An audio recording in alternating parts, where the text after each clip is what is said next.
If I sound too silly, take that part out. Are you a beautiful doggy? Good evening, everybody. Well, they don't know it's evening. They do. I think by now we've let on. Yeah, but I think it'd be better if I said good morning, so when they're listening to it, hey, how's your Monday going? Ugh. Terrible. That's ugh. Yuck. That's from Mel Cooley. THOUGHT, spiral all the way with Andy and me. Is that the First Thought Theater? Well, it was actually, yes. Say again. THOUGHT. Spiral all the way with Andy and me. I'm J. Elvis Weinstein, and this is Thought Spiral. And I'm Andy Kindler. I hope your thoughts have been pretty spiraling. You like that guy? Yeah, it sounds like you're choking. How's it going? 65 degrees. Why is it always 65 degrees in my impression? I don't know.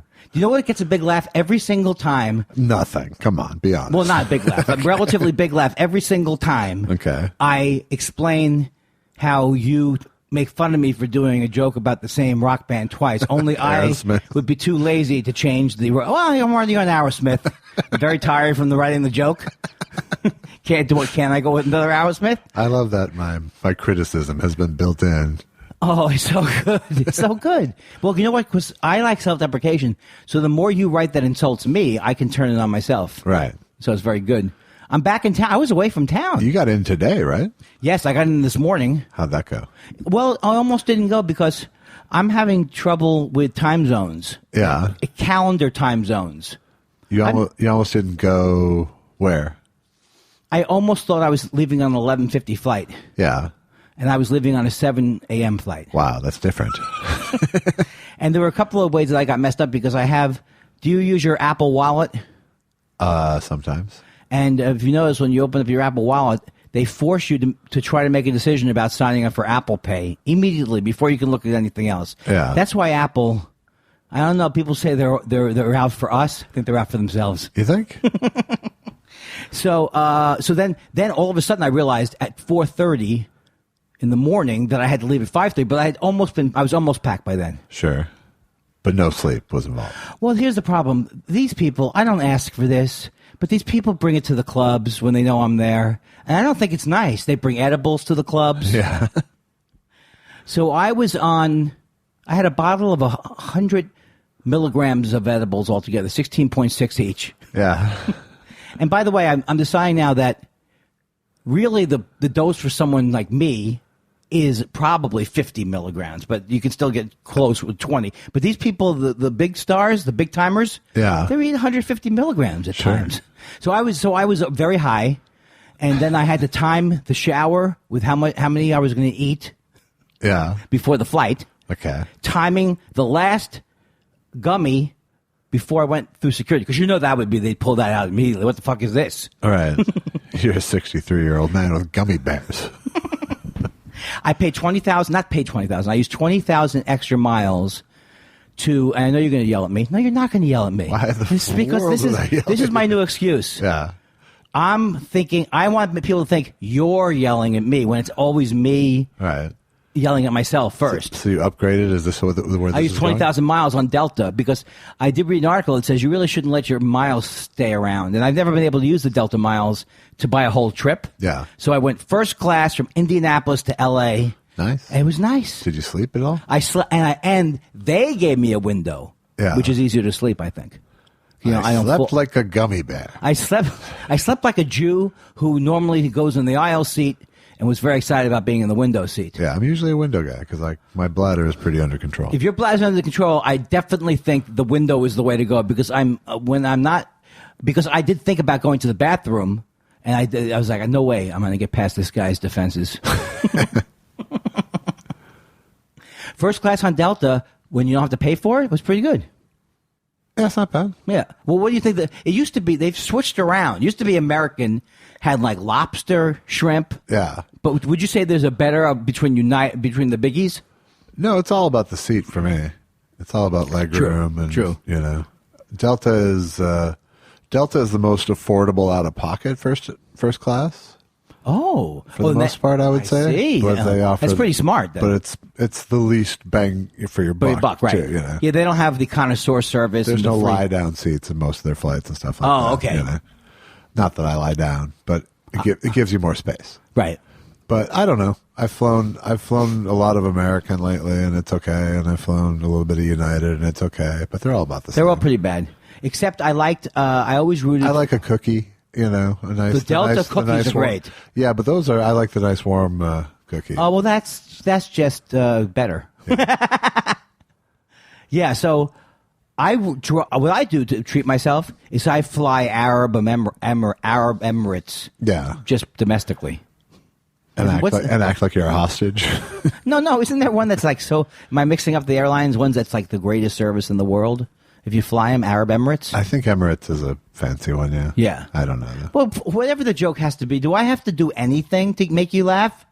Do you have to do something or That's anything? my joke. One of my favorite jokes. I wake up at 5 o'clock in the afternoon. I call my manager. I go, Carrot Top's done 3 movies. Larry the Cable. Do I have to do anything to get my career going? Laugh, asshole. Laugh, you bastard. Laugh. This is my new me. This is new me.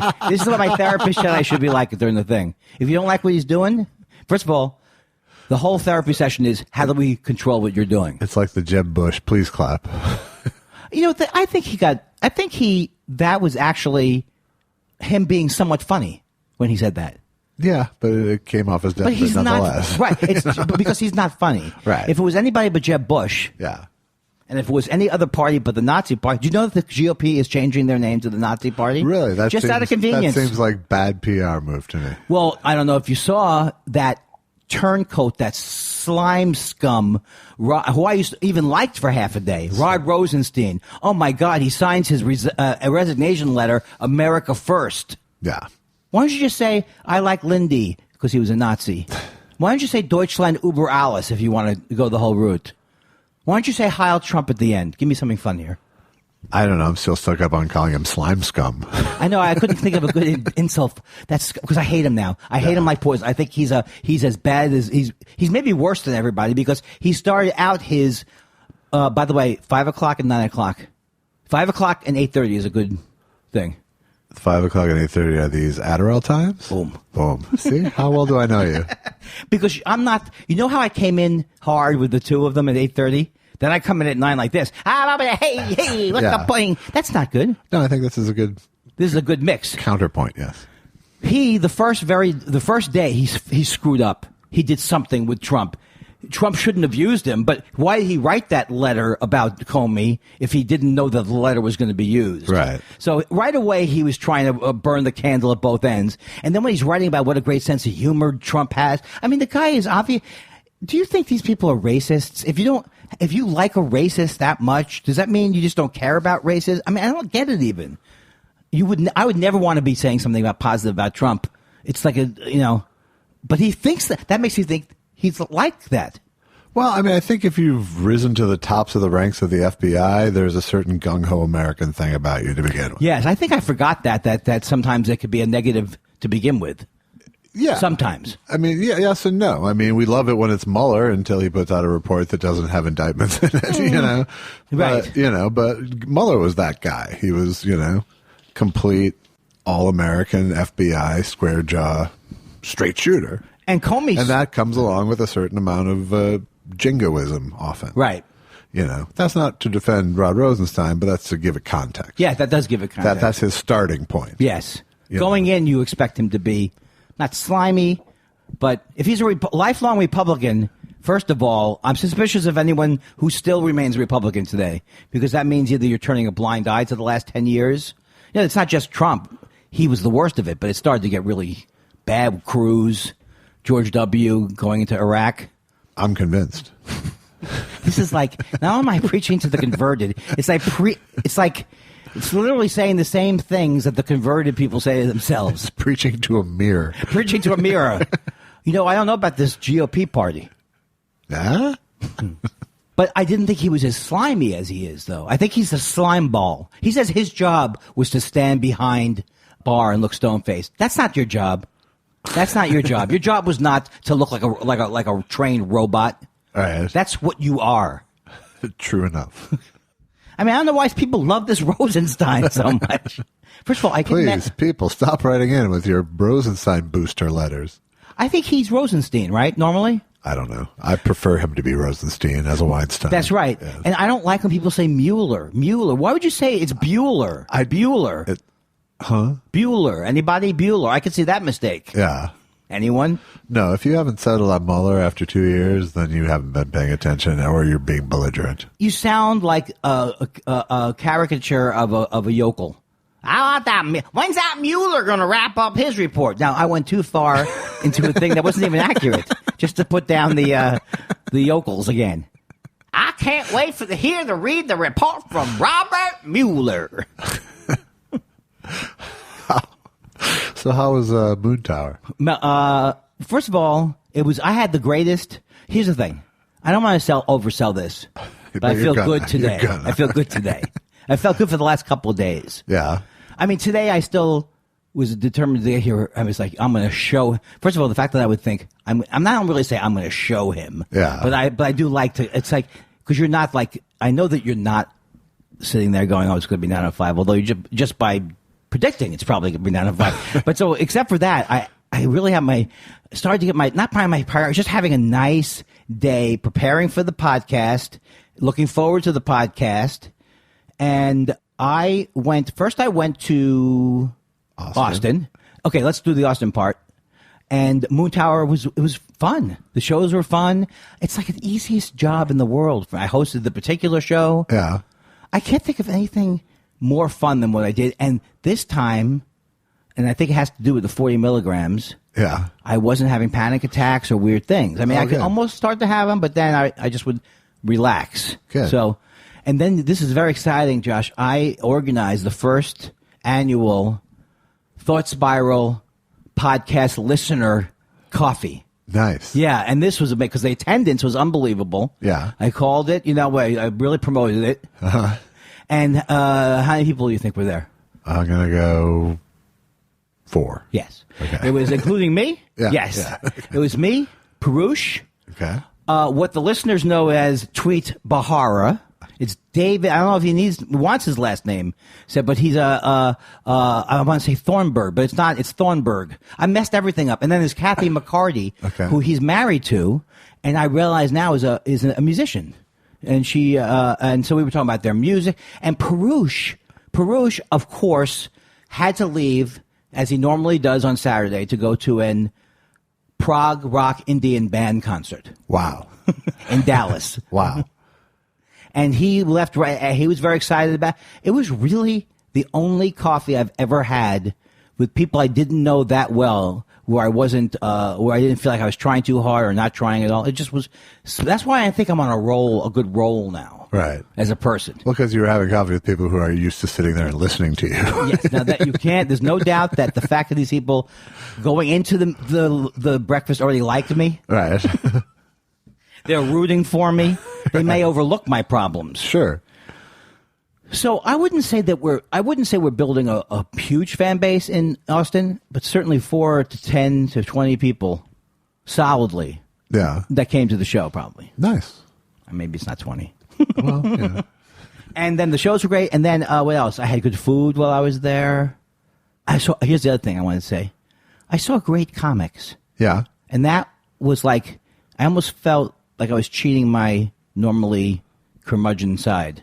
Right. Like the people expect me to be a curmudgeon. But I really have to say, I think there's never been a better time for comedy. I've never seen better comics. I know there's going to be cycles with it, but we're so far away from the hideous image of a bad, what's up with these, what's the deal with Y2K or whatever the thing is, right. The comics. I drive a Yugo, you go slow. Whatever that tradition of comedy right. is really no longer there. Right. And these new people, and it's like I sound like an old man acknowledging new things, but it's like to me it's exciting. You don't know what sometimes they're talking about their gender, or they don't know what their gender is. It's like it's a lot of stuff going on, right? And even people talking about sex more overtly. But they're talking about it because it's real to them. Right. So that makes it so much better to me. So I watched about 20 sets, 25 sets. It's the particular show I always watch while it's going on, but then I watched all these other sets. It was like the only time, and that's the other thing too, is like, I know I'm not going to get much time to watch comics live. Right. You know, no matter what, I'm not going to go down around town that much looking for talent. Right. So, very cool. It was very cool. Excellent. Now, how was your? Now, I'm gonna tell the second part of my weekend when I find out how was the first part of your week last week. Everything was good. I've been around. I did a show in Santa Barbara on Saturday night. And you're also going to be in Santa Barbara next Friday. Yeah, this coming Friday. And it doesn't matter that we're saying it, right? Yes. Okay. And that was fun. You know, it was a nice little crowd. And what was the name of the place? The show is No Indoor Voices, it's called. Kimmy D's show. I love Kimmy D. I've known her for maybe the 80s. Yeah. Okay. So it's her show. And it was with Monica Piper and Matt Kirchin and me. Piper, I love her. And who's the other person? Matt Kirchin. I know Matt Kirchin, too. So, what is it? This is my Mark Maron side. That's okay. That's what comics do. Yeah. You have to play. Yep, I know that. She's a good. She comes out of a good outfit. Yep. Monica Piper sends her love. I love Monica. Yeah, Monica is like she started before me, and I knew her when I first started, like in the 80, like at Igby's. I first saw her like maybe in 80, 85. Yeah, yeah, she's funny and very funny. Her act is solid. We drove together, so that's kind of cool. Yeah, got to know her a bit. Why do I think that you would mostly played a lot of? Do you know this person? No, I don't. Do you know this person? Yeah, of course. I know him through so-and-so. Oh, I know him. I should have told you to go to La Superica, but you probably didn't go, and I didn't tell you. So, great Mexican food on Milpas Street in Santa Barbara. I didn't. You wouldn't have listened to me. I didn't go that late, early. Is it looking like it's more repaired up there? Yeah. Everything within my route was in good shape. You came back the same night? Yes. And then I'm going up there with Joel Madison and Mark Veit this weekend. Oh, that's going to be... Now you all going to drive together? Yeah. Oh, man. Will one of you say road trip? No, we might call it a party van or something then. Why would you hire strippers? You can't make... First of all, 5 years from now, calling someone a stripper you'll be kicked out of places. That's what I think. I think hooker is going to be a term that will only be used for politicians. Yeah. What I'm saying is I'm in general a champion of people who want to do sex work, although I think it's always convenient for a guy to be in favor of it, right? Oh, yeah, I love it when the women... Yeah, I don't see any downside in being for it, really, Well, it is if people are being taken advantage. It's like people taking advantage of it, Illegality is never... We're not talking about illegality, but I'm talking about generally... The simple right to be a sex worker. I mean, when I have sex... And the honorable qualities of being one. Yes, whatever anybody wants, but anybody wants to do. Because I think the whole thing of like, I just want to keep her off the pole. See, that's the type of... There's a lot of mentality still like that. Right. I've heard that as recently as a week ago. Yeah, so you have a daughter? Yeah, I'm just hoping to keep her off the pole. Yeah. Now, doesn't that indicate a certain lack of sensitivity? It indicates towards your daughter? It indicates a whole lot of shit. It really does. I think people say that like... None of it daughter conducive. Right, but you know what I think it is? I think there's like, a sarcastic, like kind of Bob... When it's done right, it would be Bobby Slayton, kind of like... Right. The whole act is just like, yeah, keep my... But for the most part, it's not funny. It's not so funny. It makes people think you're there watching women. Right, it makes you think that that's a binary option for women. Yes. And when I have... Look, let me go through how many ways that's... You still haven't come anywhere near blowhardy. I don't think you're capable of blowhardy. I think it's really something that comes from my personality. Let me explain to you why. I'm Blow Laurel. Blow Laurel and blowhardy. You like my pad? The Abbott Costello Fun Club. Yeah, my friend... Notepad. My friend Sandy sent me this for my birthday. I just love it. I'm not going to jot down notes on here. Lou? I'm not going to do it. Lou? I'm not jotting down notes. Lou, that's our official pad. I am not going to doodle here. Now, Lou. I can't doodle there. You're going to do it, Lou. I'm not doodling there. Hey, look, I'm making an airplane. This is not bad because I think I'm capable of doing that because there's not much to it. Yeah, but you dug in and I liked it. Yes. How's that? Lou? I'm not good at the doodling. You're going to do it. I can't do it. Well, do it. All right, I'm going to do it. But I'm not going to be happy. I think I've told you that one maybe a couple times too much on the podcast. One of my favorite ones is when he goes into this bakery he wants a huge cake for his birthday, and then the guy keeps bringing it out, and he goes, "Hey, if you could put a little navy man on the top, Could you put some other kind of curly cues?" He has him do it 12 times, and he goes, "Are you happy?" He goes, "Yeah, I think I'll eat it here." Boom, zing, zang, zoom. Yes. Do you think did those bits, some of those bits, the duos came up with themselves, but many of those bits have their antecedents in vaudeville, right? Yes, most certainly. I wish Abbott and Costello had written the Abbott and Costello bit. Who's on first? Yeah. I wish they had originally written. But you know what? I will argue this. It's a public domain. I don't know. My feeling is that their actual wording was what makes it also hilarious. Did they take that from another source? I don't think so. I think it's their personalities. No, I think they took the text pretty whole cloth, and it was their delivery that made it. That makes sense. Yeah. And wasn't he basing his persona on a... I don't know.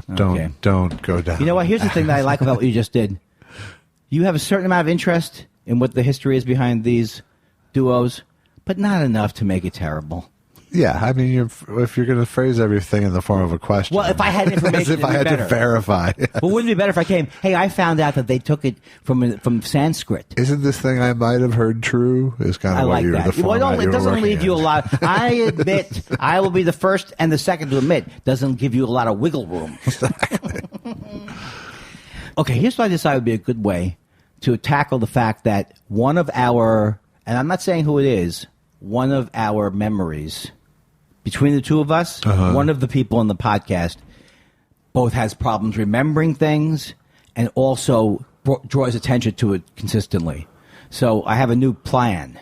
Okay. So I left your house Monday around 11 o'clock, right? I went home. Then I know Tuesday I jumped into action with the only job I had. Obviously not. Lie. I jumped into action Tuesday night. Okay. And for one of the few times, which I normally go like, I'm going to wait till that asshole asks for it when he asked me for the comedy. Right. This time, I took my own initiative, texted you at 10 at night and said it's coming in the morning. Right. So I did that. Good. Yep, you followed up. What's the latest that you can get the show in? I try to get it to Alex by the end of Thursday. Okay. But you prefer all the stuff that I have. Anyway, so I did that. And then on on Tuesday... I think I did a spot. I don't know. My plan's bad. I left on Thursday. I had a nice therapy session. Yeah. And the therapist said to me, "God, you're doing well. Oh, my God." I said, "Thank you." She said, "I've had a lot of patients over the years, and I think it's because you're so smart." I said, Stephanie, really? You don't have to say this to me. She goes, "I'm not saying it to make you feel good. You're great." I'm saying it because I'm firing you as a client. She did say that maybe, I don't know if I should take this the wrong way. She goes, "Maybe we should see each other less." She said, "Maybe we should start seeing other people." I said, "We're not dating." She goes, "Regardless." Right.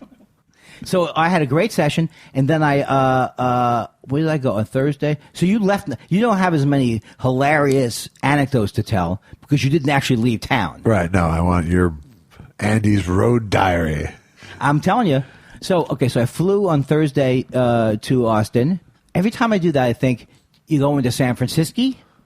Did you flew or did you drive? And that's from something on Second City TV that I can't remember. Okay. Do you remember it? Keep moving. Oh, I'll tell you what, it was a good one, though. I met Kevin McDonald. Well, I haven't seen him in a long time. Kevin McDonald of Kids in the Hall. And now you have all these anecdotes from the book. Yes, and I kept saying, "I love that book. It was so great. Bing, bang, boom." And I asked him if this is true, if that's true, that's true. And then he did a set where he was so self-deprecating that he reminded me of me, but I just think he's hilarious. He was telling Scott Thompson stories. But I just love those guys in that group. I love that whole group, and I want to be friends with them, and I want them to say I'm a contemporary, even though I'm older. Yeah. So I don't know why I backtracked. So then I went there. I had good food. Consistently good food, and then I went to Indiana for the Yuck Fest. What was the best thing you ate before we leave? Okay, Austin? And also, was it spicy? No. No. Well, you know, I had Salt Lick barbecue, which I like a lot. Yeah. And they brought it in, and that was excellent. Nice. And then here's what else I had. I had a couple of good burgers. I'm eating more burgers. Why you don't ask and are not interested in the answer? Yeah. Because I'm low on iron, and the best way to get iron is with red meat. Gotcha. So I don't know how vegetarians do it because I'm anemic. How do they do it?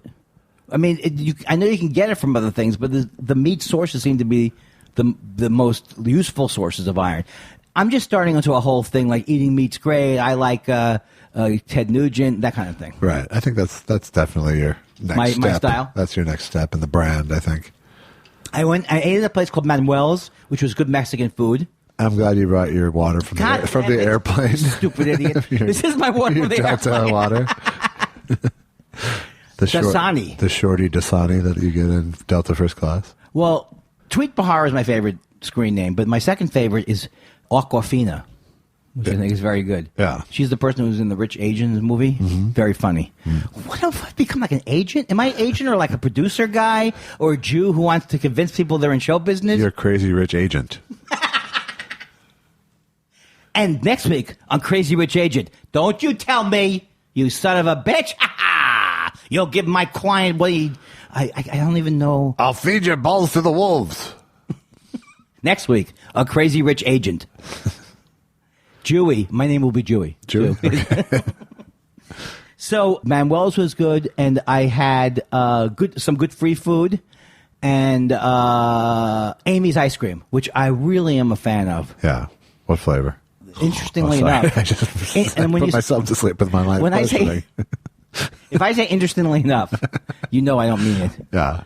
Their Mexican vanilla is amazing. Oh, I'm so sleepy. I'm asleep. I mean, I am talking. I'm asleep. Oh, and then I had, they say actually salt in many cases is not so bad for you. Oh, my head is filled with nothing. I'm trying to relate to my podcast partner. I sound like Adam Sandler. Is that the Adam Sandler voice? And he's the only guy who can tell a story with the CPAP machine on. Ow, baby. Rockamole. You think rockamole is a good thing? Sure. Now, if we were morning zoo guys, sure, we'd be there. Rockamole, but come on down. I love it. I love rockamole more than I love anything I've ever come up with. Because they have rock and roll sushi places. Sure. It's now Mexican. I just love that they think that the rock image. Hey, come on down to El Torito's on Saturday night for Rockamole for the house band Rockamole. Okay, I'm writing it down. So why don't you vamp? 2 for 1 on hip hoperitas. How do you like your comedy How do you like it on the rocks? Always the last one is the worst. Rockamole. Oh God. We could make $1 million. That was my least favorite club to play. It was HP Blender Drinks. Well, that Gruber came up with the name of this place for the DJ.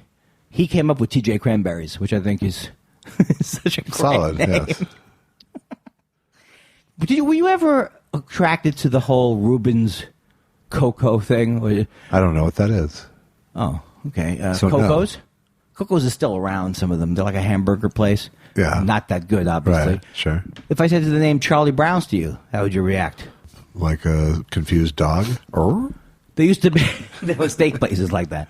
I vaguely remember that, yeah. Or the steak in New York, there were the Steak and Brew. Or the guys who ran... There was Steak and Ale was a big Midwestern chain. Okay. Yeah. Church's Chicken. Did you ever have Church's Chicken? I did. I did never have heard of it. I mean, and they couldn't believe it yesterday in Indianapolis. They go, it's big out here. Yeah, it's an Eastern.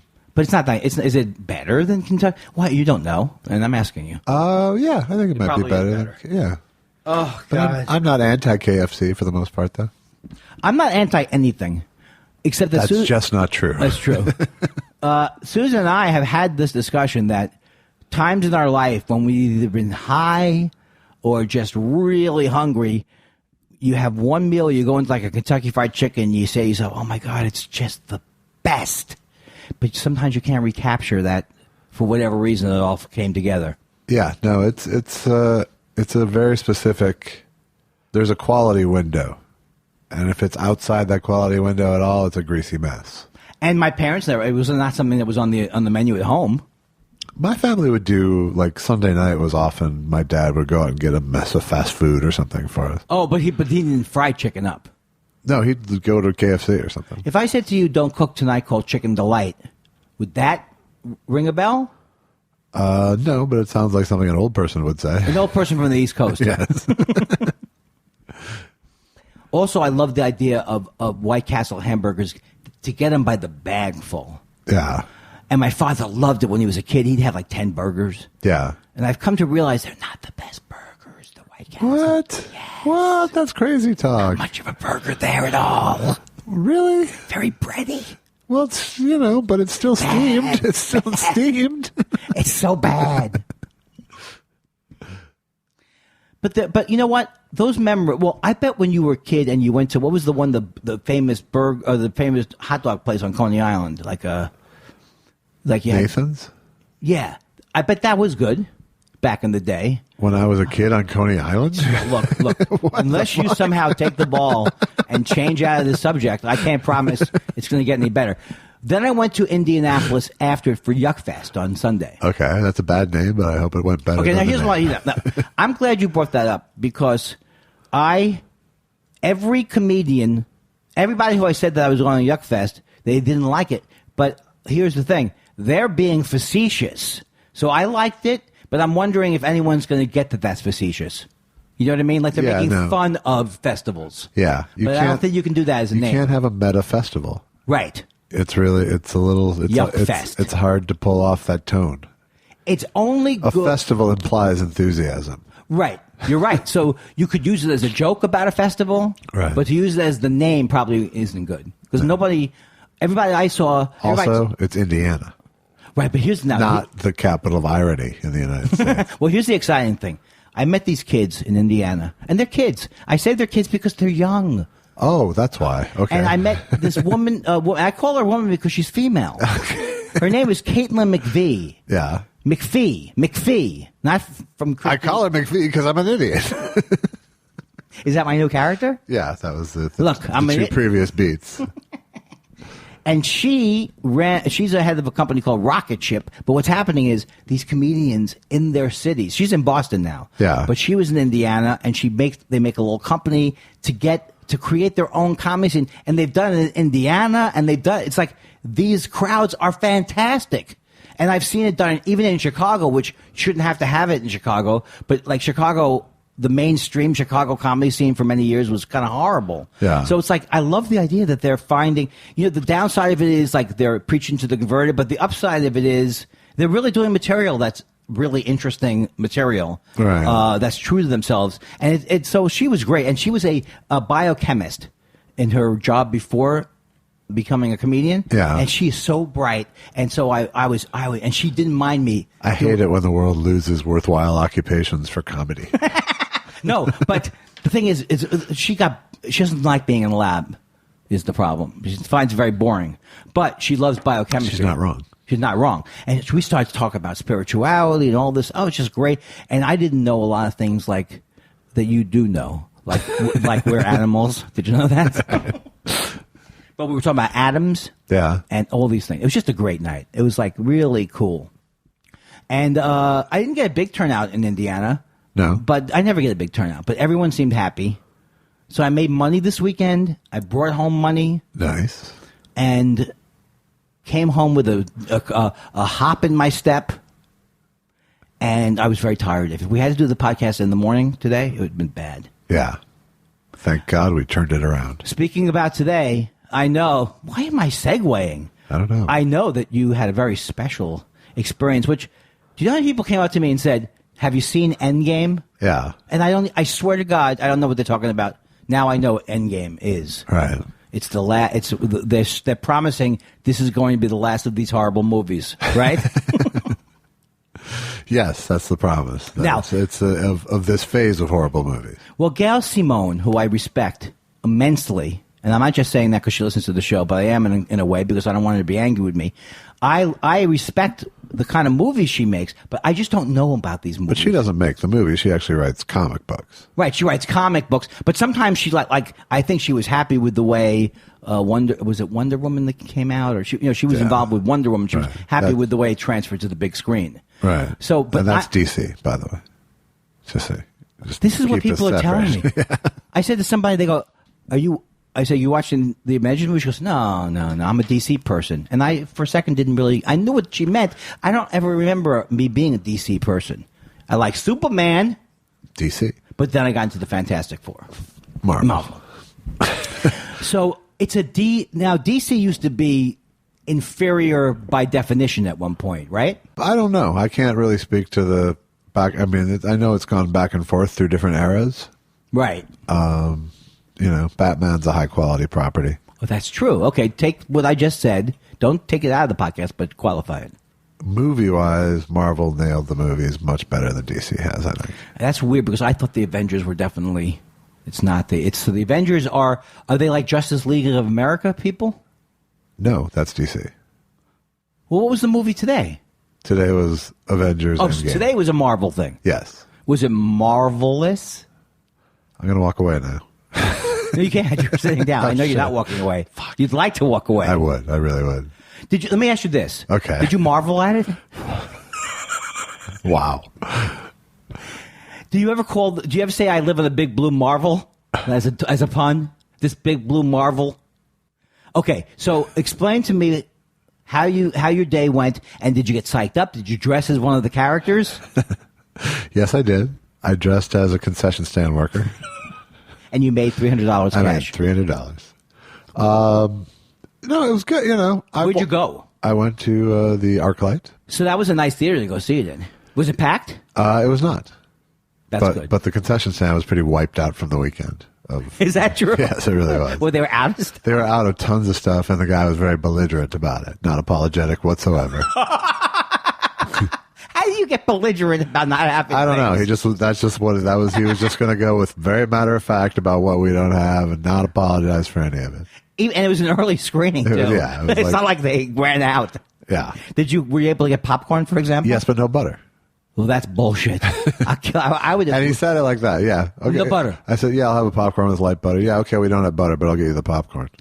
That guy, I don't know how much he's making. I'm assuming a lot of money. Yeah. He should be fired, that guy. This was the higher up at the concession stand. Oh, he was the supervisor. Yes, exactly. So yeah, it wasn't good. But the movie was good. The movie was, if you have any investment in this 22 movie thing that they've done over 10 years, then it was a really well done ending for all of that. Well, for someone who's not watched it, give me just the bare bones. It's all based on the Avengers. Yes. So in DC, they have the greatest hits. Is that somewhat what it is? Are they other people from other things? Well, I mean, the weird thing about it is that when they started it and Disney got Marvel, they didn't have the biggest Marvel characters like Spider-Man and X-Men, where other studios had those properties. Oh, just by the way it shook out. So they started, their first movie of this thing was Iron Man, which was not a major comic book character. And I saw that movie. That was Robert Downey Jr. Yes. And that was what started this entire franchise, in fact. And he was in like 10 or 11 of the movies all the way through or something. Now, everyone loved that movie, and I don't remember anything. I mean, it was okay to me, but it wasn't like and they had the Two-Face guy and did you love that movie? You never loved any of them. I don't love any of them, but I liked a lot of them, and they're fun. Yeah. They're fun to watch, but they don't have any gravitas to me, and they don't have any emotional turf staked out in me, Right. But I did appreciate this sort of thing they did, even though it was an incredible $10 billion cash grab. It was this very intricately plotted thing over the course of tons of movies. Real? How many years would you say? Like 10 years more. Like it started. Iron Man came out in 2008. What do you mean that they take a 10? You mean like up top they knew they were going to invest $10 billion in it? No, they were going to earn $10 billion. Oh, okay, right. Yeah. But they knew they were going to spend a shit ton of money. They spent billions to make these movies. Right. But they introduced all these characters and then brought them together for the Avengers thing and kept making separate movies, but keeping this giant story thread going throughout all these 20 movies, so that there's pieces of information in all those movies that are paid off in this movie today. Are they? But they are. Forgive my ignorance. But are they Were they existing properties or new Marvel characters? No, they're all existing comic book. It's characters. Iron Man, Captain America, eventually Spider-Man, Hulk, Ant-Man, Scarlet Witch. How many ended up in Black Panther? Not the Thing. No Fantastic Four? Fantastic Four, no. Did not make Were they upset? Fantastic Four people? Well, Fantastic Four was owned by, I think, 20th Century Fox. This is the part I love. Yeah. So, it's over. Did you see every one? I didn't see everyone, but I saw most of them. I didn't see most of them in the theater, but I saw most of them over the years. Most of the 22 movies. Are there any ones? I think I saw all the ones that were Avengers movies in the theater. And would you say, were any of them bombs? I don't know how many of them were bombs, but some of them sucked. Okay, yeah. Yeah. But they weren't, even the ones that sucked weren't unbearable. They just weren't compelling. How many different directors did they use? They used a lot of different directors. Yeah. But it was Jon Favreau who directed the original one and kind of set the tone with the Iron Man. He directed Iron Man? Yeah. I don't know. I just don't associate him with Iron Man. Well, it's because you haven't seen the jillion movies that he's also played a role as Iron Man's butler guy. So, well, I saw Swingers again on TV, like 2 minutes of it. Yeah, that helps. Vince Vaughn looks like he's 4 years old. Yeah, we were younger. People were younger earlier in their careers. They were significantly younger. Yeah, it seems that way. Did you see where Favreau was a chef? I did see that one on a plane. Yeah, you did. How was that one? It was okay. It was, he makes very bouncy, likable movies. Give me a C, a bouncy C. Give me a C, a bouncy. Da. So, any highlights you can relate to me? Did you tickle anyone in the theater? No, that would be coherent in how you hear them. No. Oh, I was pretending to be an idiot. I happen to know that this was the final. What was the movie about? It's the final confrontation between evil Zolthar and his nerve ray. Nerve ray. I bet they've called something a nerve ray over the years. Yes, I think they're cheating us. Okay, here's what I'm going to tell you. When we watched the Star, that was so labored, you might as well have passed an infinity stone. I had an argument to make, but it must not be good. Okay, one movie I saw that I did not like was that Mystery Man. Was it Mystery Man with all the weird? Yeah. Stiller was in it. Yeah, Kinnear was in that. And those were supposed to be, like, all comedians have joked, like Ed Krasnick talks about his futility belt. Yeah. That Mystery Man was based on that kind of take on the superhero thing, that they would all be. They'd all have dumb superpowers. Yeah. But it's very hard to pull. Off-brand superhero. Yeah. Yeah. Yeah, I mean, over the years, every angle has been taken, but Marvel does a very good job of playing the action straight but keeping the tone winky and meta enough so that it's never like this. It's so dark. Oh my God! Oh, I see. So, which is what I hate with the Batman movies, where it's like, it's so dark, except it's a fucking guy in a bat costume. So how fucking dark is it? I never saw the Michael Keaton Batman. Oh no, I heard that's good. It's okay. They were all, but you know what? I just realized what my problem is. I went to both one of the recent Batmans, not my whole problem. One of the recent Batmans and Iron Man with my hopes up too high. Yeah. Because I feel like there's an elusive. Is there one great movie that was made? I'm trying to think of there are great. The first Spider-Man was pretty where you got into the moody, where it did mean more than just special effects or something. Well, I mean, it's all about storytelling. If there's a good story there and there's a character that's compelling at the center of it, that's what matters more than the fight scenes, I think. Yeah. Like this movie today was a lot of talky scenes, because they earned them with all of this groundwork in all these other movies with these characters. So if you're watching this movie, chances are you have, some sort of investment in all these characters. You don't go if it's the first one you saw, yeah, it'd right? be a big, huge mistake. Yeah, because it wouldn't even make sense. It's based on people knowing the references and who the people are. Yeah, I mean, that's how you're going to... I mean, I think someone could watch this and, pass the time, and it wouldn't be painful, but you would... you would miss a whole bunch of what was intended. Is Scarlett Johansson in there? Yes, she is. That's all I care about. Well, she's the sexiest superhero. Well, maybe not. I also like Jennifer Lawrence. I like a lot of people inappropriately younger than me. Yeah. Although I assume they're age appropriate. Was Jennifer Lawrence in a superhero movie? No, she was in like a Hunger Games. No, I just think she's attractive. Okay. I had one more thing to say. Did anyone say it's too old for this shit? They don't. They do not. No. The writing's much better than that. But you know where the writing is not better than that? In the James Cameron horrible Thor, movies. That's another superhero. Thor. Yeah. That's a true story, right? Yes. Thor I liked even as a kid. A little bit. Now, when you say they do straight with the special effects, what does that mean? I mean, I said with the action, not with the special effects. Okay, what do you mean? I mean, the action is there to drive the story and be the set pieces of the movie. They invest a great deal into those sequences, but not scowling and overbearing the way a lot of these, like the Batman movies were and the DC stuff is. I enjoyed the Batman TV show immensely, but I don't even know if I'd watch it again. But I did love it. Yeah. But I was also 10 years old. I watched it the first time through. Yeah. Pow, zip, zing, zacky, zoom, boom. Yeah, I watched a couple not long ago because I was on a podcast that talked about that show.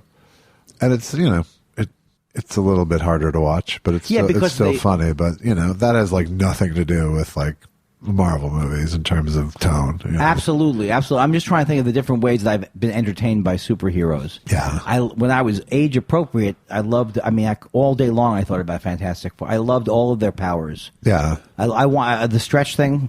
A lot of people say that wouldn't be what they'd want. I think it's a goddamn good superpower. Sure. Because the guy stretches, I could hit you in the back of the head. Yeah, you don't have to get up. Hey, Josh. You never have to get up if you can stretch like that. What? That's not me. I'm not hitting you on the head. Why would I use it for, hey, there's something on your shirt? You can got your nose a kid down the block from your couch. That's all I would do with those superpowers. Although I think it was Christina Hall or one of my female comedian friends who pointed out that, of course, the superpower of the woman would be to be invisible. Right. It's pretty sexist. Oh, you get to be invisible. I know you don't believe in sexism. I know you don't believe in the patriarchy, but it's out there, Josh. Well, I'll keep an eye out. I saw a movie today on the plane that I thought maybe I should report back to you about. What was it, Andy? It was called Beautiful Boy. Yeah. Have you seen it? I have not. Okay. Do you know what it's about? Vaguely. Yeah, and I got to tell you something. I made a major mistake, and I'll tell you what the mistake is. I was in first class, but it was one of those first classes where in Delta where they have a screen like about this big. Yeah. And I'm short. Right. I'm back here. And there were a lot of dark little scenes in this movie. Yeah. That I don't think I saw them really. So taking that into account, okay. I really did like it. I mean, I'm not saying it's a perfect movie, but I really like the kind of things that I like the kind of movies he tries to make. Like I loved Knocked Out. What was that one with who's the handsome guy who's also funny? He's a movie. J. Elvis Weinstein? No, that's true too. But he's like a heartthrob guy. He played a movie where Steve Carell was bad with dating, and he was like Paul Rudd. No, it's my fault. Yeah, it is my fault. Yeah, the handsome guy who's also funny. I can't believe Tom Hanks, James Stewart. It was written by the same guy who wrote that show that got very popular on TV with all the people. Oh my God! No, you're 100 years old. No. It's that family. It's made by that guy who made that show on TV. It's the only show like this on TV where they talk about their family and they are triplets, and then they like us. People like us. I think it's called. This Is Us. Yes, This Is Us. Yeah, it's the same. He's the guy who wrote this movie with Steve Carell, and it's a great movie, and it's a really funny movie, and I've liked other. I don't know if I, but it's mawkish and saccharine as well, isn't it? All right, we'll go. Moving on. Moving on. No, I'm guessing. I don't know if it's mawkish and saccharine because It's about this movie was about a guy who was a true story about an addict to methamphetamine. Okay. Methamphetamine, and I didn't think it was mawkish. But explain to me what mawkish means first. Leaning heavily on sentimentality and being manipulative. The story itself could lend to that. Yeah. Because he's a drug like addict. that story, the one that Steve Carell played, the guy who made the little town out of little characters. That? Because it's mawkish. That is the definition of mawkish, that story. What crazy. Like too much pathos. Hey Siri. Hey Siri, what's that movie with Steve Carell and he do you really think that could be the whole question, you idiot? You're such a terrible human being. Steve Carell movies, please, IMDb. Do something that works. Steve Carell movies, please, IMDb. Steve Carell, IMDb. I'm not pressing anything. Crazy Stupid Love is the name of the movie. And I know you've heard of the movie. Yeah, I've heard of it. And it's a very good movie. Okay. So I like his instincts, but I think what you're saying is I might be investing too much of my own thing into it that is making it better. Because I love the song Beautiful Boy. That's the John Lennon song? Yes, yeah. That song's in the movie, and it's based on that he was a beautiful boy, like untroubled, wonderful kid, then he ended up being a drug addict. Right. So I just, there's things that resonated with me that I can't say for sure. Is Julia Roberts in this movie as well, or that's a no? different... It's the woman who was in News Radio. Maura Tierney was in it. Okay. And Steve Carell, they were married, and I just think it was a good movie. But why would you have said mawkish without even? Have you heard it was mawkish? No, I just that's kind of where I go with Steve Carell right now. I guess you didn't see. What was the one that he did that really wasn't good? Bruce Almighty. Right. He didn't do. It wasn't Bruce Almighty, but it was somebody else, right? Something he did the Noah's Ark one. You mean? Yes. Yeah. Noah's Almighty. Tom Shadyac movie. So I have to say though that I did cry a lot. And the last thing I want to say to you is about this weekend was I had good examples of synchron. How are we doing on time? Are we okay? I'm going to cut out all the movie talk and just go from you talking about Indiana too. I do have to say I cried a lot. You're not funny. I am. That's true.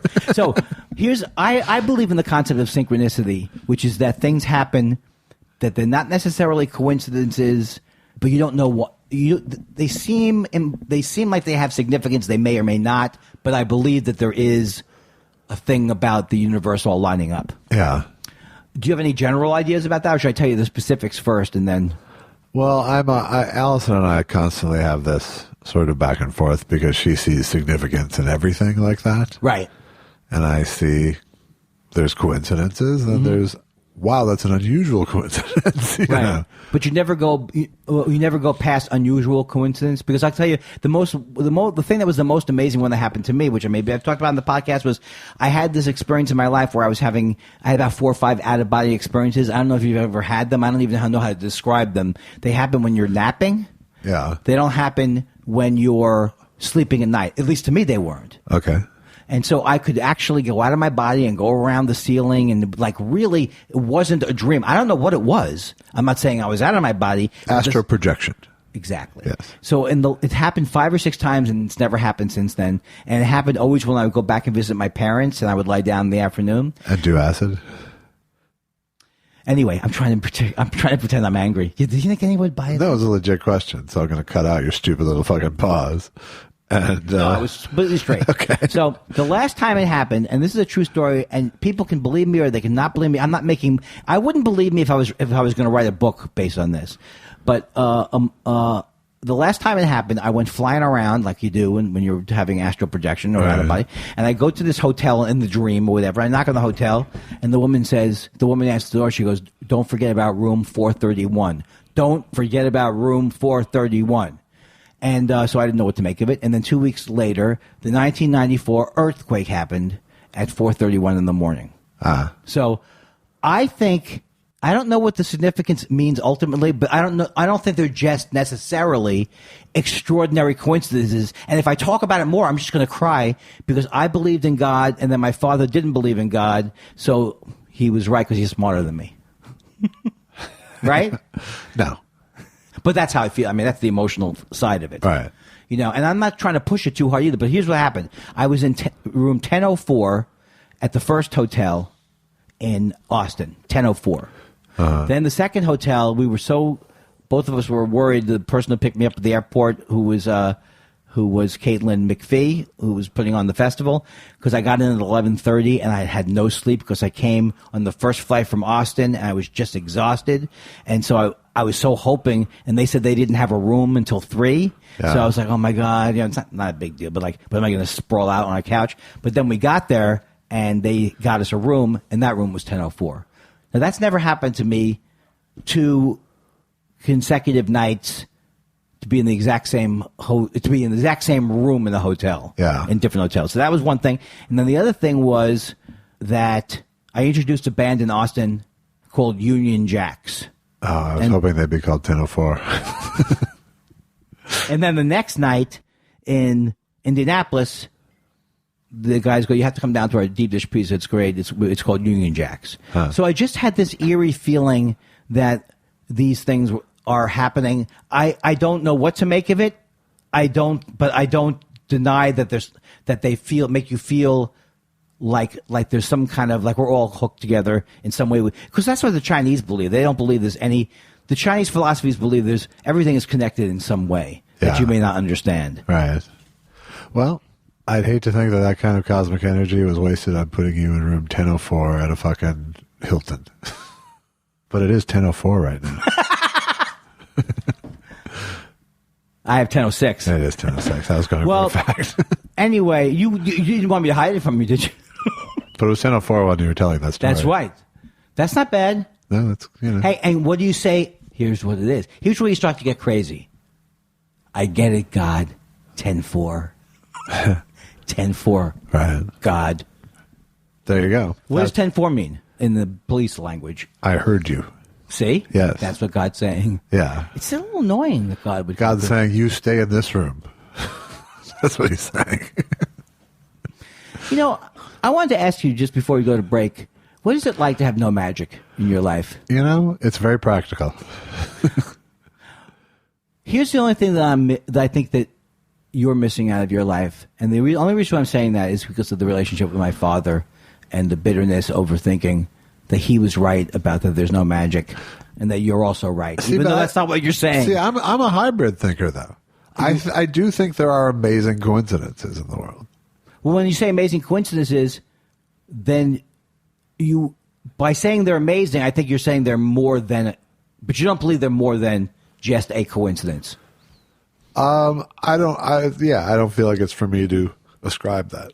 Because the biochemistry math lady who was at the club, who I was bonding with, she said the odds of, she's very into this thing, even though she's very skeptical. She's a scientist. Right. But because she's so into these numbers and she sees how numbers fit together and there's been coincidences in her family, it makes her think that there is a mathematical thing to the universe that we could be tapping into that this symbolizes. Right.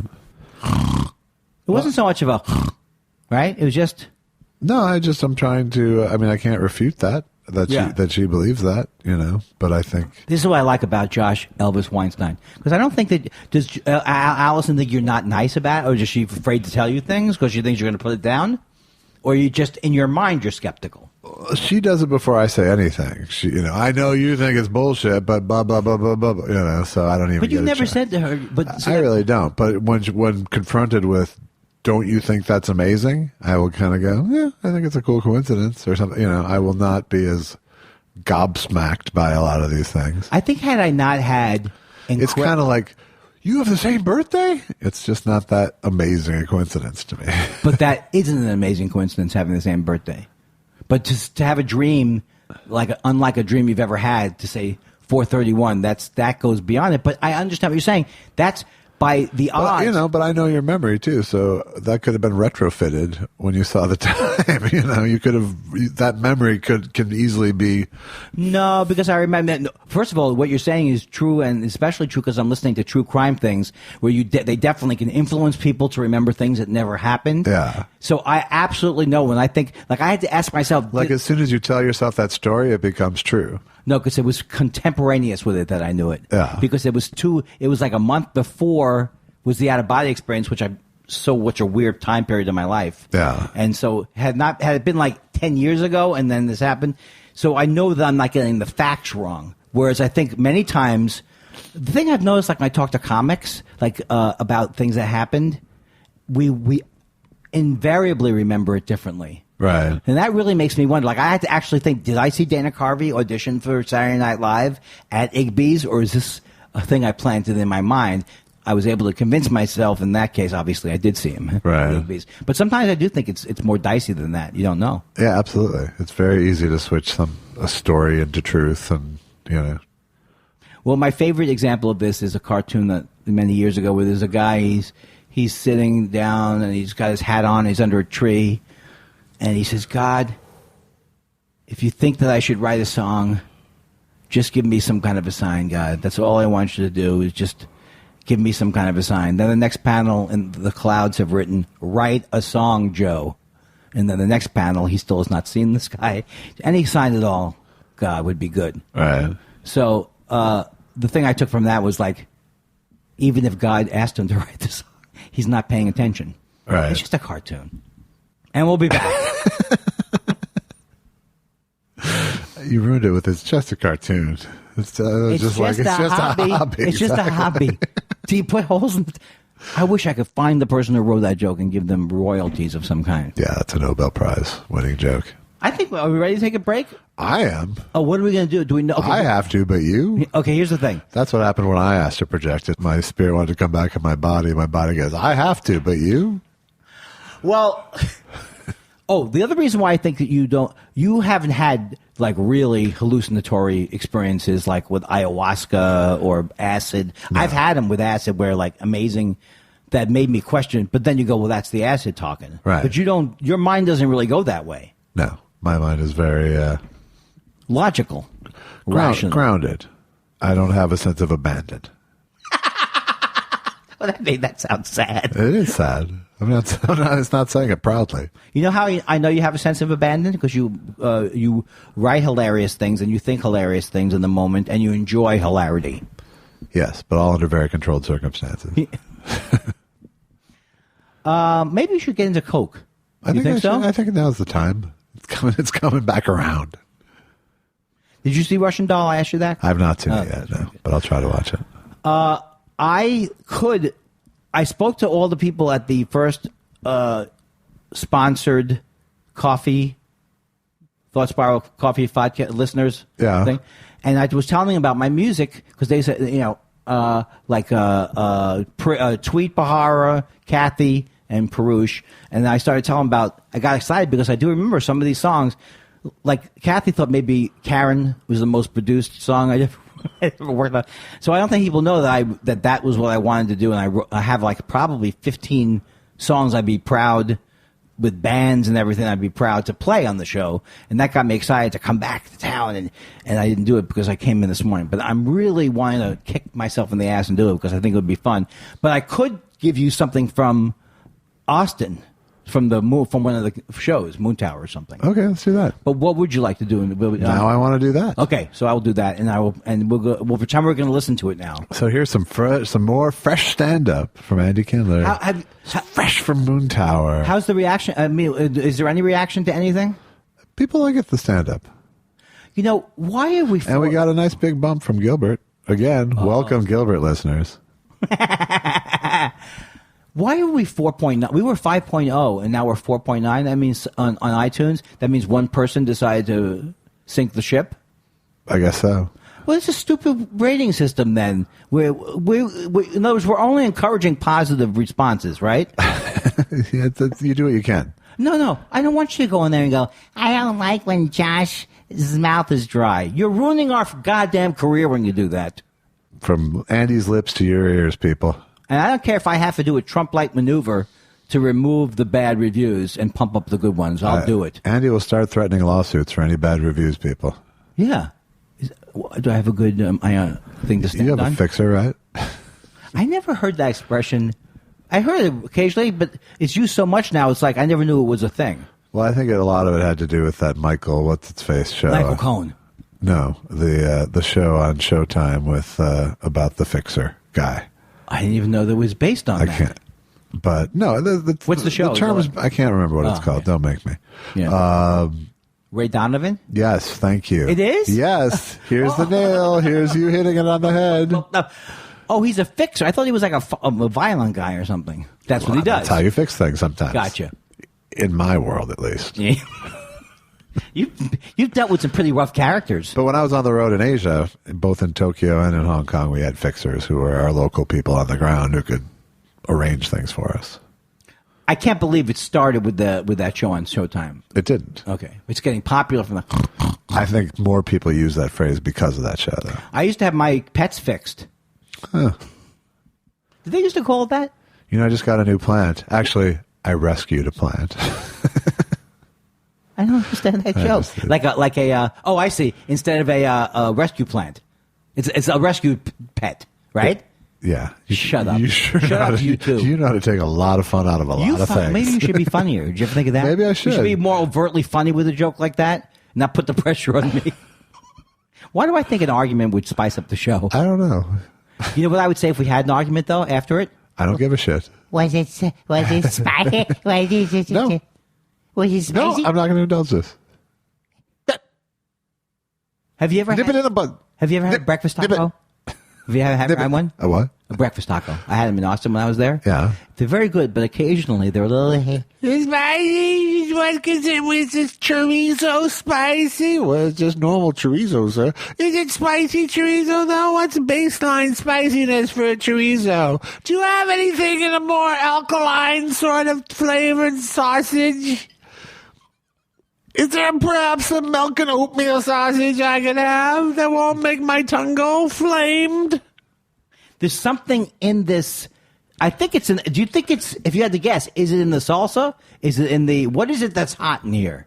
That's another thing I do. Yeah. Try to get them to tell me what's the hot thing. What am I tasting? What is... Look at my tongue. Are you happy with yourself? Yeah, a little more. Pretty good. A little more. Pretty good. You feel better now, right? I feel a little better.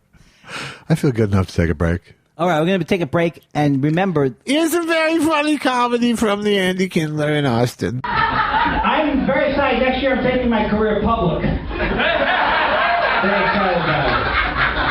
I love a laugh like that. I love Lucy laugh track. Look at that. 5 minutes and 30 seconds. Dynamite so far. Dynamite. I'm constantly dehydrated from the antidepressants. Not funny. Nor is it unfunny. I have OCD. I take antidepressants for that. And they just said, give him something and see what he does. So, a lot of people have different types of OCD, and people don't think it's a real disease, all right?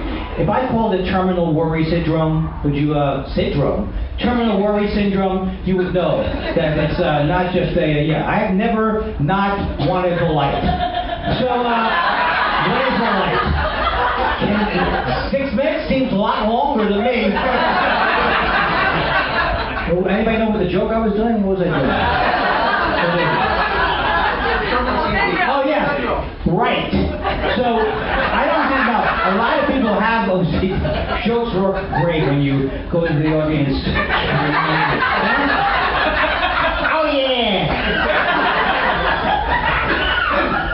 I have OCD, but I don't have the kind... Howie Mandel has it, too. But he has it. I don't have the kind that renders you unfunny. You've heard things. Yeah. Why not close on that since you got a good laugh, Andy? Good idea. Thank you. That was fantastic, Andy Kindler. I told you. And you'll be appearing where? Well, first of all, I want to plug my book. I'd like to write a book. I'm just giving up. But the plug is really doing something to get me to do it. It's an aspirational plug. Yeah, aspirational plug. Aspirational plug was my porn name. Wow. What? I'm funny? Sometimes you can't believe how funny I am? No, it was just weirdly graphic. Right? Really good, too, right? Funny? Well, that's what I'm learning from the younger generation. Yeah, they don't hold back. I need to talk more about my bodily fluids. No, I'm telling you, I've turned around on sexual material in the sense that there are people now saying things sexually that are descriptive about what they're doing in a way. Yeah. Whereas it used to be so obviously used as gratuitous. I mean, there were some people who could be dirty, great, but for the most part, not. Right. It's not just pure shock value. Yes. Although it's shocking to people who don't want to hear about it. Sure. But you still haven't turned the corner on scatological stuff, I imagine. I'm willing to admit that scatological stuff is my issue about it, but I'm never going to laugh at someone saying I had explosive diarrhea. Right. See? And it doesn't mean I'm better than you, but it does.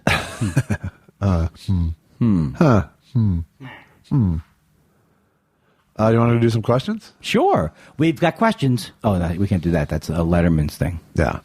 EEE says, hey, Andy, can you give us a solid 2-minute rant on the cable news shows that are pissing you off? Parenthetically, that's how I first fell in love with Andy Kindler. Wow. Well, I'll give you a 2-minute rant right now about Chris Matthews. I already tweeted about it. I am so sick of him.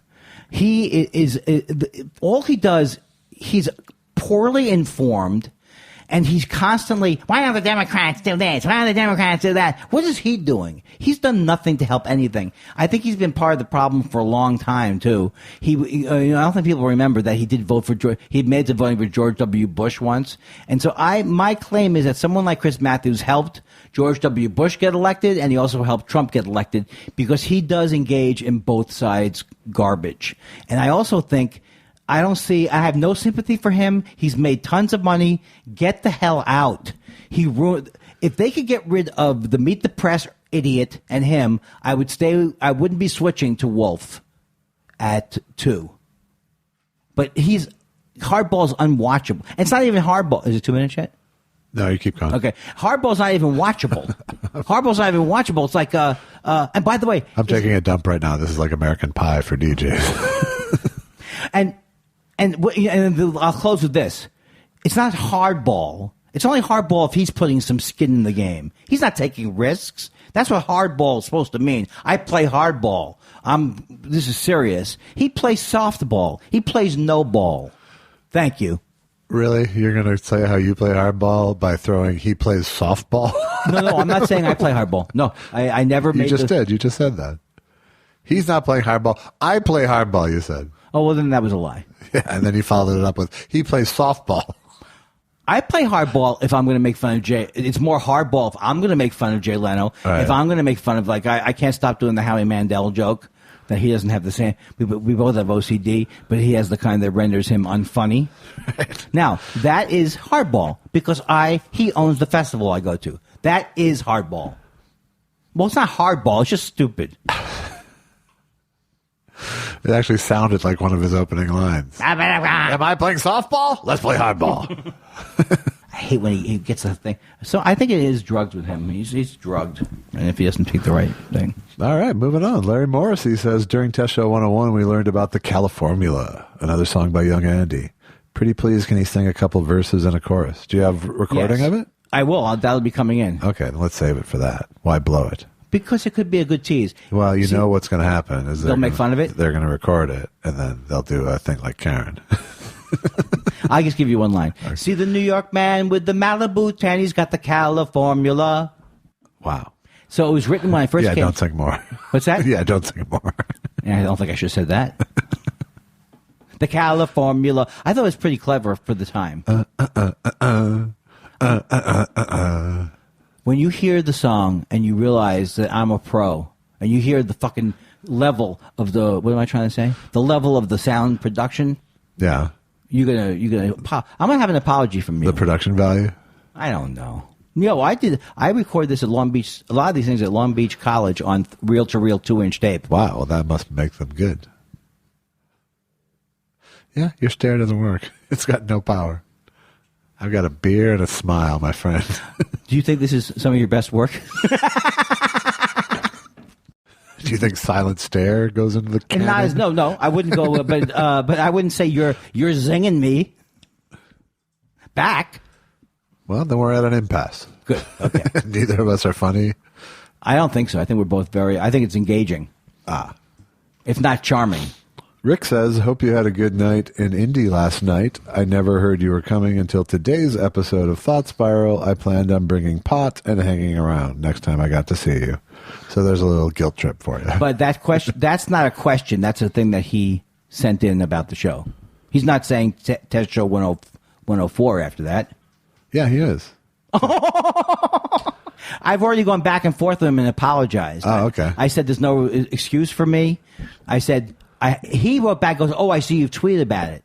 But I said there's still no excuse for me because if you're listening to the podcast, you should know where I am at. And so I should say where I'm at. Do you have anything coming up week after next? No. Unfortunately, I should get a head start on things. Tweet Pahara says, Perush, Kathy McCarty and I had our own private My Breakfast with Andy on Saturday during Moon Tower. A huge thrill for us. Fun conversation with Andy. The croissants were terrible and such small portions. That is true. We went to a place called Houndstooth, and they do have very, very good coffee there. But the other thing is that I don't know if I told you, I love breakfast tacos. Yeah. But by 11 o'clock, the whole city's out of everything. Yeah. It's like the concession stand at the movie theater. Well, but I think they would say theirs is more, they have more right to have theirs because breakfast is an early food, and I'm getting up too late for it. Okay. But breakfast tacos, have you had them? They're so great. Yeah, sure. Mm-hmm. Have you had them? Have you been to Austin? I have. And have you had breakfast tacos there? No, I haven't. Fantastic. I never will. Why? I don't eat breakfast that much. Stephen Elton Yates. Josh. Hi, Stephen Elton Yates. Josh, as you have lost weight and done more stand-up, are you any more inclined to upgrade your wardrobe? Not that it needs it. # Team Kindler. There's a lot going on there, right? There is. There's a lot of hostility in that tweet. Why is there? What'd you do to this person? I don't know. Are they saying that you could dress better? Is that the underlying? That's the undertone. Yeah. What do you? I don't notice that you don't dress that you dress too conservative. I mean, it seems fine what you wear. What do you think about what you wear? I'm dressed by my wife. Yeah. In consultation with. Yeah. And so I do think yes, clearly I'm a boiler, a lunch plate, a dinner jacket. A Sears catalog. Yeah. Do you believe it? I have to go see what my dog is doing. The dog's doing something. We'll take a short pause. Actually, we don't have to take a pause. I want to talk to the listeners there about how I feel separately from Josh about this moment where when he goes to discover what the sounds were. It sounded like a tapping thing. Don't know what it was. But we're both alive. Thank God. I didn't even remember where we were. Stephen Elton Yates was insulting me. No, yes, I have bought some smaller clothes along the way. Mm-hmm. And you know. I'm not sure. Are you saying? I'm not sure if you're saying anything specifically, but are you saying something about, regardless of the guy's question, you like, you don't care that much about fashion, or it's not an issue to you, or what? I don't care about current fashion. Well, that's good. You know, I'm not trendy in any way. Yeah. I do care about my appearance. Oh. But I'm saying it like I don't care a lot. Okay.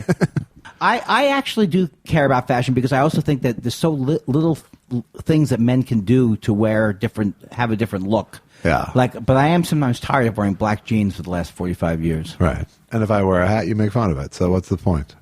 A lot of things you have a lot of things going on that I don't think, frankly, have to deal with. There's something going on, not me. Chris Olson says, in 25 years, which show will resonate more loudly? The Sopranos, Game of Thrones, or Survivor? I can't comment. I don't know anything about Game of Thrones. Survivor will not be considered anything. It's it won't be considered like Jeopardy. It won't be considered like anything. It's literally a gimmick show that is not something to even discuss in terms of classic TV. That's just my strong take on it. I guess it is. So I would think, what were the other choices? The Sopranos or Game of Thrones? I don't know about Game of Thrones, but I know The Sopranos will forever be like an iconic one of the best shows ever. Okay. Your take, sir? I think Survivor is, in fact, a hugely influential show in terms of the past 20 years of TV. But do you like it, though? But no particular... there aren't like episodes that will be classic episodes. I think the initial excitement of that show, I think, was legitimate, but it clearly... You wouldn't watch it now, right? No. So I think there's something wrong with the format of things like Big Brother and Survivor. And I say there's something wrong with it because Jeopardy is in a format... But I won't watch Dateline either. There's a lot of shit I don't watch. If something finds an audience enough to sustain itself on network TV for 20 years, then it has some resonance. The Survivor does? Yeah. I don't think so.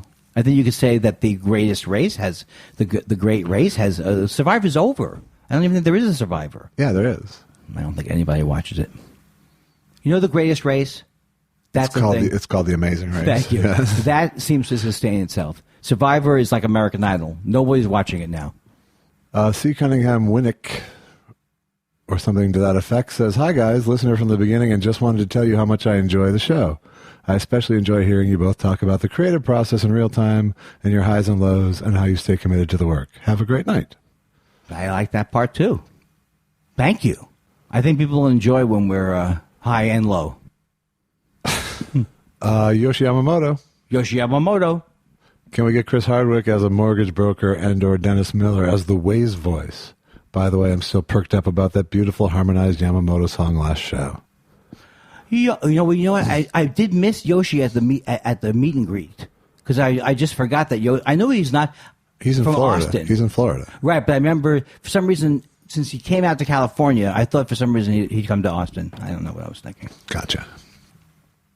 Chris Hardwick as a mortgage broker and or Dennis Miller as the Waze voice. Take your choice. Take a fucking left. Come on. I told you. What did I just say? I said take a fucking left. It's a left. I said go left. Hey. I want you to go more left than fucking Paul Wellstone. Hey. What's the other character? I can't do Chris Hardwick as a mortgage broker. We're not doing Chris Hardwick. No. How does he sound even? I can do him hosting singles. Well, a mortgage broker is pretty accurate because it's not a funny profession. Greg Kelly says, "Can you imagine Tony Curtis and Foster Brooks trying to pick a restaurant for dinner?" You have to do both, right? Hi, Foster. Hi, Tony. Where should we go to lunch, Foster? How about Fuddrucker? How about Bennigan's? How come you were able to say Fuddrucker twice?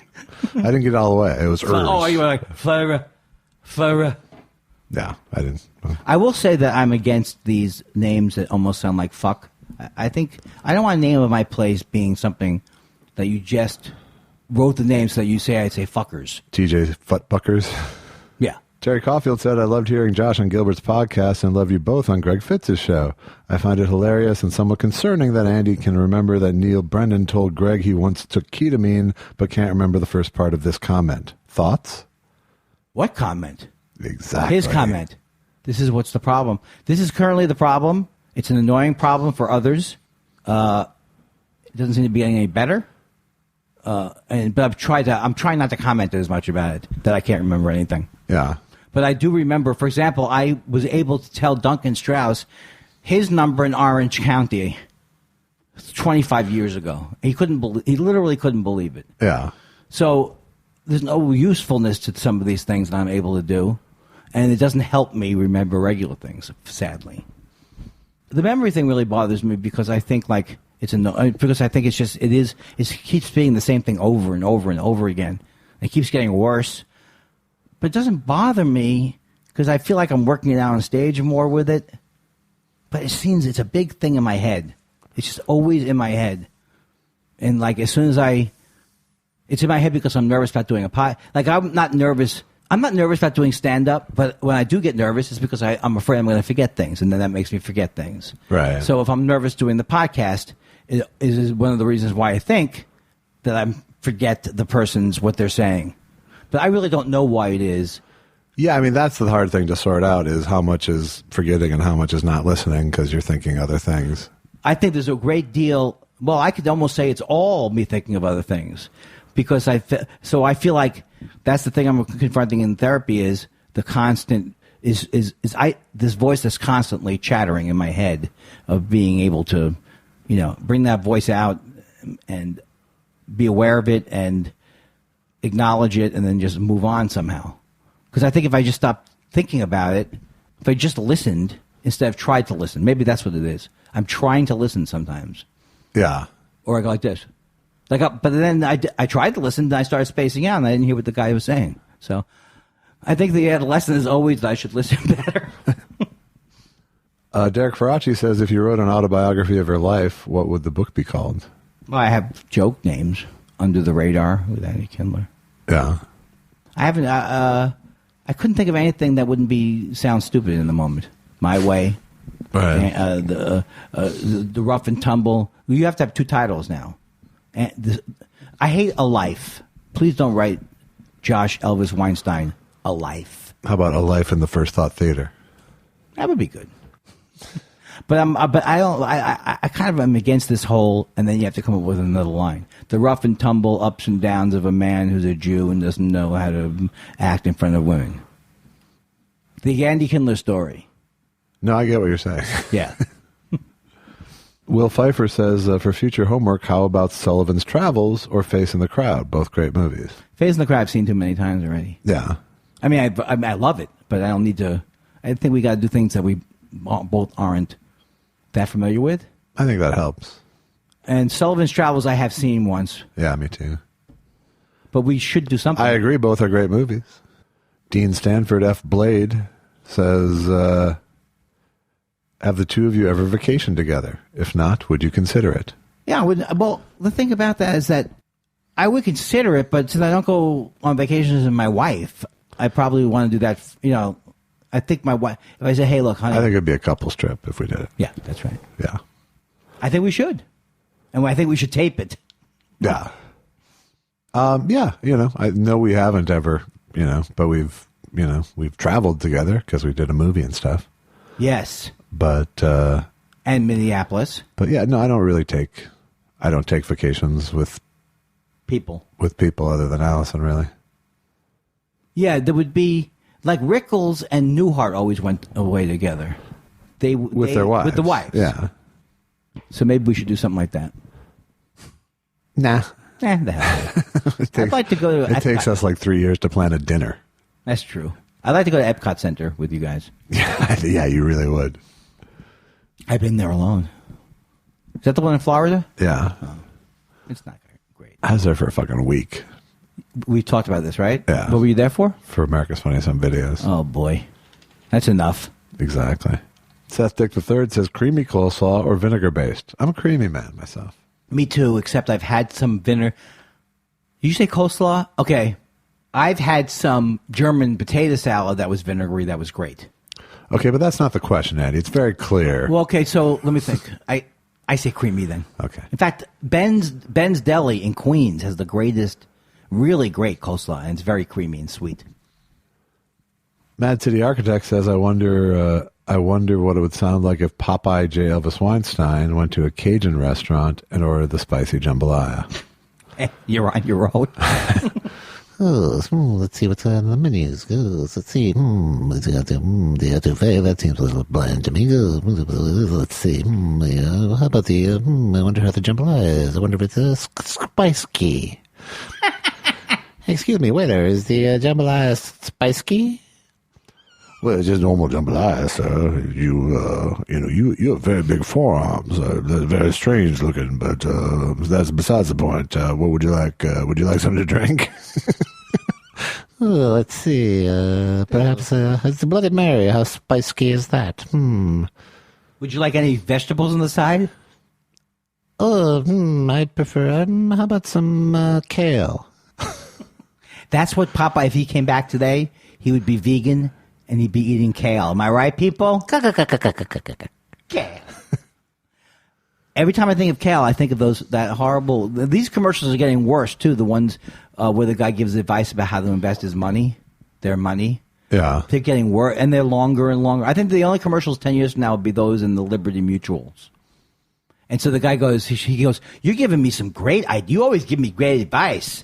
Yeah, except I don't like kale. Although they say it's pretty good if you blanch it, but that seems like such a hassle. That's not a funny observation. It's not an interesting observation, and it's not a funny commercial. No, but at least you memorized it. They say that. But that's only because I have free time and I get obsessed by things I hate. Right.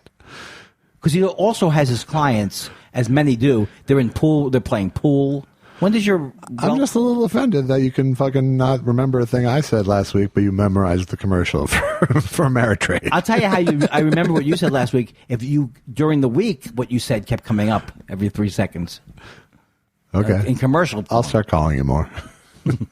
Mad City Architect also says, fondest memory over the past 2 years on the podcast. That's true. It's a 2-year anniversary tonight.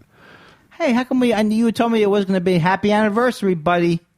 Right back at you. God almighty. You sound like a... Fondest memory and most annoying memory from the 2 years of the show. Happy birthday, you old test spiral. The fondest memory.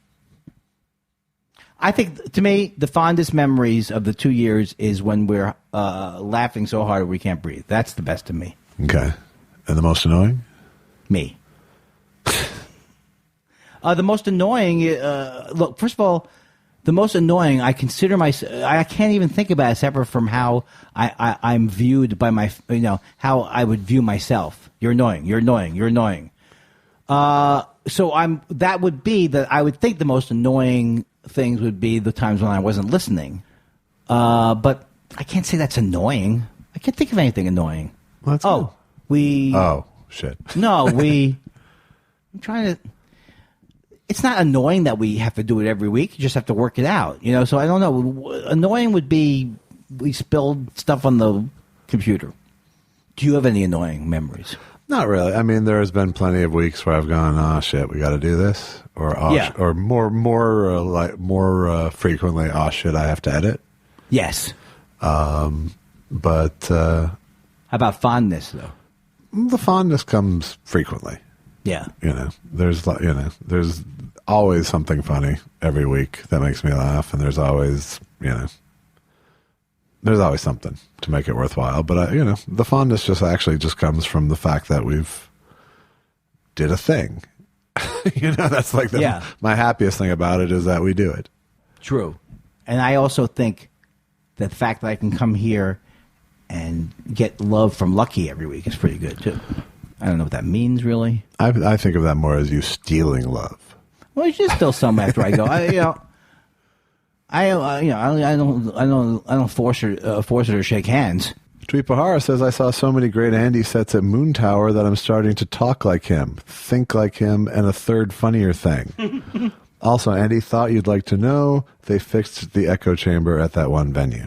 I know that they fixed it because, well, first of all, I complained, not a horrible complaint, I just wrote to the person who was in charge of the venue that the sound had been really bad there on Thursday.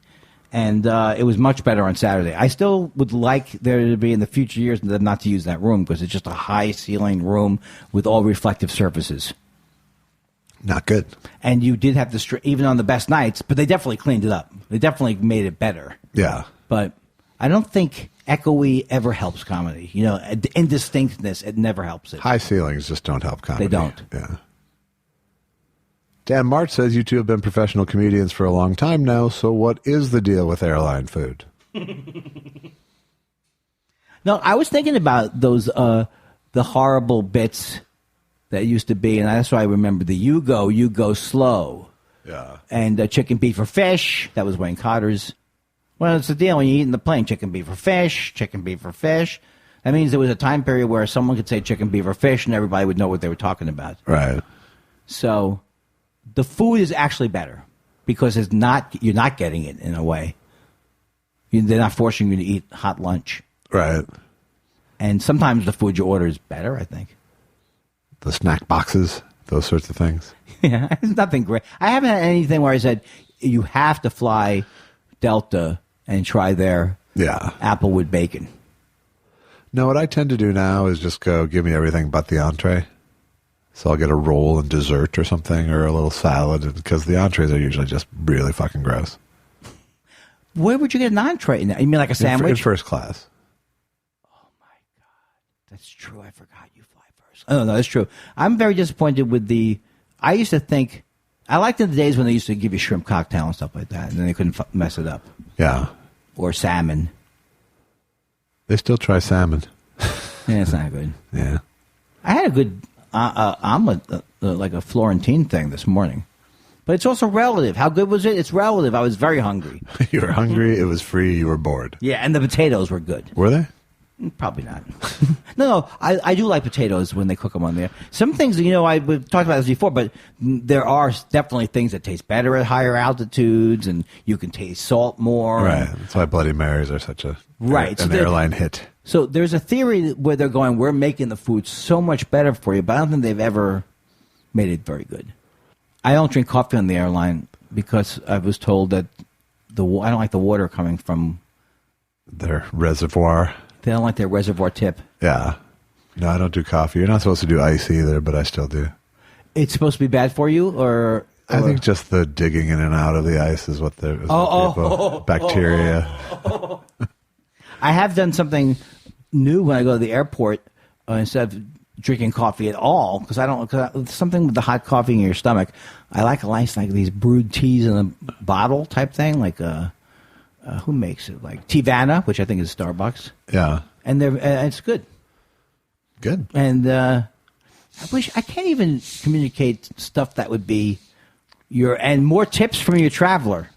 I'm not a good audience for the mundane. I'm really not. That's good. I really have very little patience for the mundane. You would not be a good sidekick for Larry King's do yourself a favor things.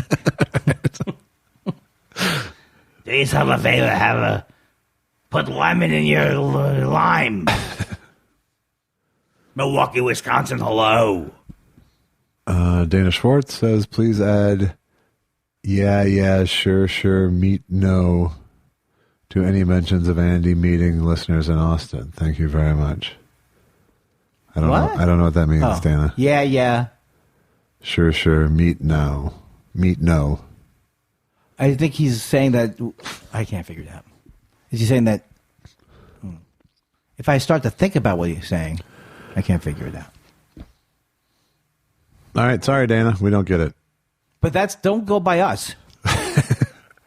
I know Tony DeSena, our friend Tony DeSena, had an email question that we were... Oh, Tony! Yes. Yeah. Is Tony... I think he's a listener, right? He is a listener. Oh, boy. That's pretty cool. In fact, we were planning dinner, and he threw in a question for the podcast. Oh, okay. Is there one line or moment in a movie that cracks you up no matter how many times you've seen it? I always go back to broadcast news. I will always laugh at, I can sing while I read. Yeah. I am singing and reading both. Classic. And the other line in that movie I'll always laugh at is when they're doing the layoffs of all the staff, and one of the older editors or whatever is coming out of the office with the sort of disingenuous head of the department, and he goes, I'm just old enough to think that I'm just old enough to be flattered by the term early retirement. And he goes, what a fantastic line. There's such class. I hope you know if there's anything I can do for you. And he goes, well, I certainly hope you'll die soon. Well, I feel bad because I'm kind of freezing up but there's millions of lines from all of his movies. Like every time the guy says, when his wife's lost all the money in Lost in America, and the Desert Inn has heart scene. Well, that of course, but the woman, the guy at the table, she's going 2, 2, 2, 2, and the guy goes, your wife likes that number. Those lines I really love. Yeah. So yeah, there's still some. I saw Stripes. Oh yeah, it was good. It was good. Is that the first time you had seen it? No, I've seen it. I've seen it a lot, I think, but I only watched a little bit of it. But I was like, oh my! I had a deep love of that movie as a kid. Yeah, well, they had Lighten Up Francis.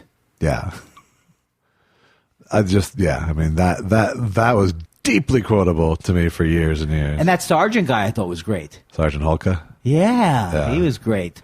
Bill Murray was great. Oh, he's always Harold Ramis was great. Yeah. John Candy was great. It's a funny movie, and it just falls apart in the third act. But yeah, with the chasing. But no, I didn't watch the whole thing. But it was like I was marveling at how, because these guys like Bill Murray, when we first saw them, they were not considered to. We didn't say, look how young he is when he first, but they were so goddamn young. They were so young. Yeah. That's one of the weirdest things about age, is where you start to go, that person who looked middle-aged to me looks like a young man now. Yeah. You know? Favreau looks both Favreau and Vince Vaughn look so young in that movie Swingers. It was like a different lifetime. Right.